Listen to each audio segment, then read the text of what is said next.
साल 1987 की वो रात गोवा के लिए किसी डरावने सपने से कम नहीं थी। उस रात आसमान पर काले बादलों ने चांद को ऐसे निगल लिया था जैसे कोई अंधेरा रोशनी से बदला ले रहा हो।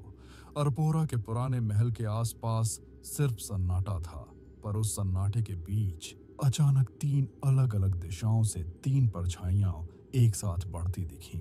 लोग कहते हैं वो 3 राजे थे, गोवा के वही 3 राजा जिनकी मौत एक ही रात एक ही कमरे में हुई थी।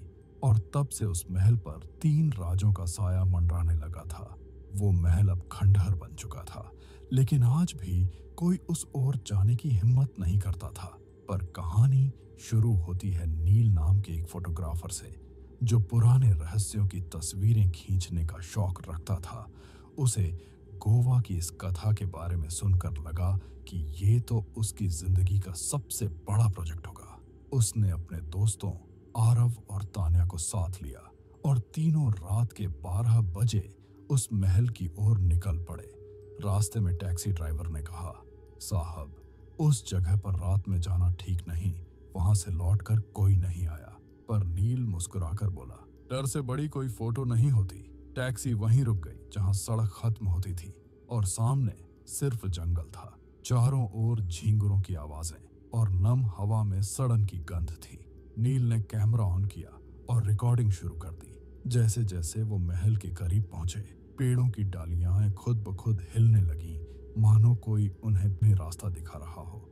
महल के टूटे हुए दरवाजे को धक्का देते ही जोर की हवा चली और अंदर से जैसे किसी ने कराह कर कहा, कौन है वहां? तान्या डर गई, पर नील बोला, इको होगी, चलो अंदर। अंदर दीवारों पर पुराने राजाओं की पेंटिंग्स टंगी थीं, जिनकी आंखें मानो जीवित होकर उन्हें देख रही थीं।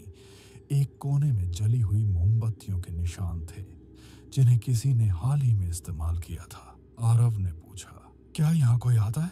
तभी छत से एक आवाज आई, हम यहाँ हैं।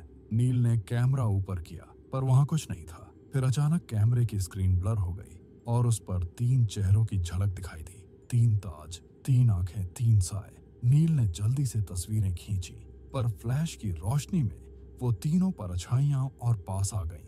तान्या ने चिल्लाकर कहा, यहाँ से निकलो, पर दरवाजा अब खुद ही बंद हो चुका था। हवा भारी हो गई थी, जैसे कोई प्राचीन श्राप फिर से जाग उठा हो। महल की दीवारें कांपने लगीं और कमरे में गूंजा, हमारा राज लौटाओ, हमारा खून लौटाओ। नील कांपते हुए बोला, हम सिर्फ रिकॉर्डिंग करने आए हैं।